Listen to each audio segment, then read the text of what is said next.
કહેવાય છે કે આજે ભલાઈનો જમાનો નથી રહ્યો. ભલાઈ કરતા માણસોને લોકો હેરાન પરેશાન કરી નાખે છે. પંચમહાલમાં કંજરી ગામે પણ આવી જ ઘટના બની, જ્યાં અજાણ્યા શખ્સની મદદ કરવી લાલાભાઈ નાયક નામના વ્યક્તિને મોતના દ્વાર સુધી લઈ ગઈ. લાકડા કાપવા જતા દંપતીને રસ્તા પર સૂતેલો માણસ દેખાયો હતો ને જેને જોઈને લાલાભાઈએ એ અજાણ્યા માણસની પૂછપરછ કરી હતી. અજાણ્યા શખ્સે ગામના એક વ્યક્તિની ઓળખાણ આપી હતી. જોકે ઓળખીતાના ઘર સુધી જવામાં લાલાભાઈની અજાણ્યા શખ્સની મદદ કરી રહ્યા હતા. જોકે પૂછપરછ દરમિયાન લાલાભાઈએ શખ્સનો વિડીયો ઉતારી લેતા શખ્સ વિફર્યો હતો. લાલાભાઈને પહેલા ધક્કો માર્યો ને પછી તેમના પર પથ્થરથી હુમલો કરીને ભાગી ગયો.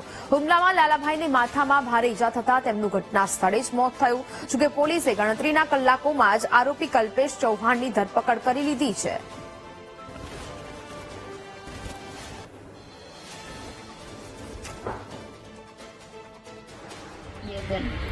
આગળ આવતા રસ્તામાં એક અજાણ્યો વ્યક્તિ ઊંઘતો હતો. એને મારા ઘરવાળાએ કીધું એને કેમ અહીં ઊંઘી રહેવું કે હું કે પેલા એમપી વાળા દિનેશભાઈ છે એમને ઓળખું છું. એમ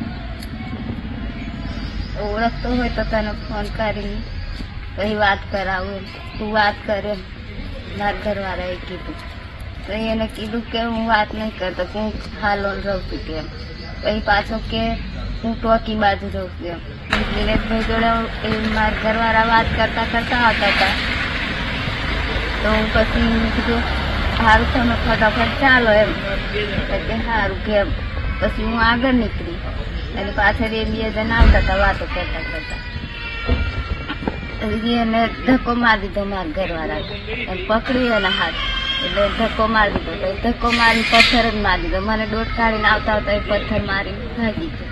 કંજરી ગામ ખાતે સંકલ્પ હોટલની પાછળના ભાગે આ કામે મરણ જનાર લાલાભાઈ નાનજીભાઈ નાયક તેઓની પત્ની સાથે લાકડા કાપવા માટે જઈ રહ્યા હતા.